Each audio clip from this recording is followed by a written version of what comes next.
Once people understand that and can have a more relaxed approach and understand how they can go out for dinner with their friends, their family, their loved ones, and enjoy a meal out and enjoy a couple of beers with the boys, watching football, etc., dieting just becomes so much more sustainable and more relaxed for people when we understand we don't have to do it every single day.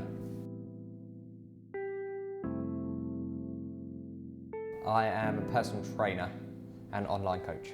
Healthy to me is a combination of all aspects of health, so physical and mental together, adding in the nutrition side of things as well, but it requires all three of them to be quite harmonious to have true health, which quite often we call deep health. I started off as a teacher in a college at quite a young age. I was 19 when I started teaching. As with fitness, it's one of the few areas that you are qualified to teach to the level that you're actually qualified in. So once I'd done my personal training course and I went on to do what was called my certificate in education to teach in a college, I could then teach level 3 personal trainers and level 2 gym instructors. I'd found that that was too restrictive and I didn't like following a syllabus, and in a long roundabout way ended up coming back to personal training because I found that was the way that I could educate people and help people the most. So fitness, unfortunately, is quite subjective, and it requires you to focus your attention towards being fit in whatever aspect you need it to be. So for example, if you need to get better at running, you need to run. If you need to get better at lifting weights, you need to get lifting weights. But for general people, we should be focusing on strength training, resistance training, 2 to 3, 4 maybe times a week, adding in some cardiovascular work as well for heart health and for general health. But again, you should be getting a wide spectrum. Find something that you enjoy, because if you don't enjoy it, then there's no chance that it's going to become part of your day-to-day life.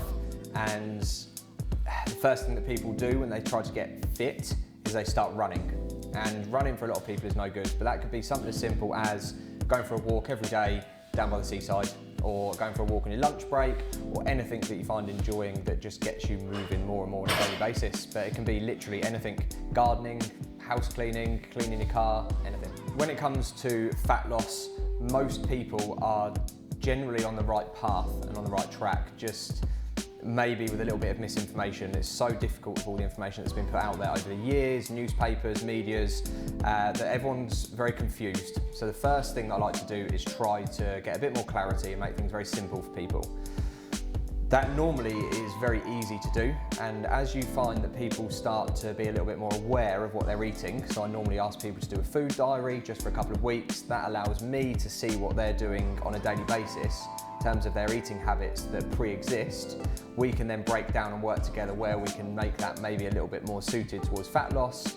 Maybe we could start working then on a few habits which are creating the problem and start working towards losing weight for them.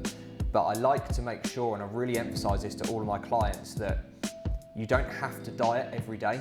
And this is something that people really need to get out of the habit of, is that people are all or nothing. We're either dieting and that consumes their life, but I like people to understand that actually we don't have to diet every single day of every year, and that can work in what we call phasic dieting, where there will be periods where you don't need to diet, and actually maintaining your weight with new habits that you've built is a win, and that's as good as losing weight in that time frame. Once people understand that and can have a more relaxed approach and understand how they can go out for dinner with their friends, their family, their loved ones, and enjoy a meal out and enjoy a couple of beers with the boys, watching football, etc., dieting just becomes so much more sustainable and more relaxed for people when we understand we don't have to do it every single day. There's many different avenues you can take, but they all end up in the same destination, and that's what you get with diet. So keto, paleo, vegan, anything that you're going to go down, if that's for fat loss, the end goal is going to be that you're in a caloric deficit, and it doesn't matter how you achieve that. That is what is required for fat loss, and that's fact. We know that. That's energy balance. That works. And all I'd say to people is find the one that works best for you with your lifestyle, that you don't feel overly restricted, that allows you to live your life and still end up in that calorie deficit and reach your goals, but without feeling like you're attached to a particular one thing. Because people might find they change their mind, people might find that some things work for a short period of time and then they don't work anymore, and they may switch. So just find the one that allows you to sustain your diet long enough to reach your goals.